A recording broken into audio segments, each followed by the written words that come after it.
যেদিন থেকে আমি এখানে শুটিংয়ের সাথে জড়িত ছিলাম তখনই বললাম আতিক ভাইয়ের সবসময় একটা প্রাণোন্মুক্ত এবং ভালোবাসা শুটিংয়ের প্রতি আমি দেখেছি। তো শুধু সংগঠক হিসেবে না, কোচ হিসেবে না, সে প্রচুর শুটার নিজের হাতে তৈরি করেছে এবং প্রচুর শুটার মেডেলও পেয়েছে তার ট্রেনিংয়ে। তো আমি দেখেছি এই মৃত্যুর কয়েকদিন আগেও আমাকে বলে গিয়েছিল কলকাতায় যাচ্ছি চিকিৎসাতে, তো এসে আর কথা হয়নি, এসে শুধু এই নিউজটাই শুনলাম। সে এসেছে কয়েকদিন আগে। তো আজকেই খুব দুঃখ লাগলো যে আমাদের এরকম একটা অ্যাসেট আমরা হারালাম। যে মাত্র 59 বছর বয়স, এটা বয়সও বেশি না, কিন্তু সে দীর্ঘদিন যাবৎ ক্যান্সারে ভুগছিল, যদিও সে হার্ট অ্যাটাকে মারা গেছেন। তো ক্যান্সারে ভুগছিল, এর জন্য আমরা অনেক সহযোগিতা চেষ্টা করেছি। আমাদের মাননীয় মন্ত্রী স্পোর্টস মিনিস্টার রাশেদ সাহেবও তাকে করেছে, প্রধানমন্ত্রী ফান্ডের থেকে এনেও দিয়েছে। আমরাও শুটিং ফেডারেশন থেকে যা করেছি এবং আমাদের মধ্যে সবসময় একটা বন্ধুত্ব সম্পর্ক ছিল।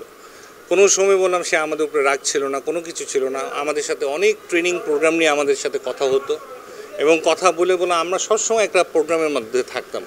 আপনি জানেন এই যে সায়রা আমাদের শুটার, যদিও ও রাইফেলের, তারপর তার হাতেই বললাম গড়া, এই চিটাগংয়ের মেয়ে, উনি চিটাগংয়ের, তার এক ছেলে এক মেয়ে। তো আমি আর কিছু বলার নাই।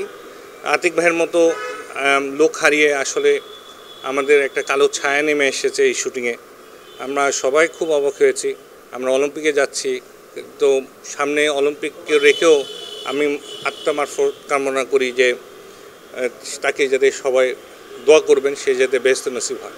শুটিং ফেডারেশন আসলে ক্ষতিগ্রস্ত হলো কিনা, কারণ ওনার হাত দিয়ে কিন্তু তৃণমূল থেকে শুরু করে অবশ্যই আমি তো বলবো উনি শুটিং চট্টগ্রাম মেট্রোপলিটন ক্লাবের কোচ, তার হাত ধরে অনেক শুটার তৈরি হয়েছে এবং তার শুটার যখন তৈরি হয় তখন বললাম সেইগুলিকে আমরা আরও ফাইন টিউনিং করার জন্য ফেডারেশন নিয়ে আসি।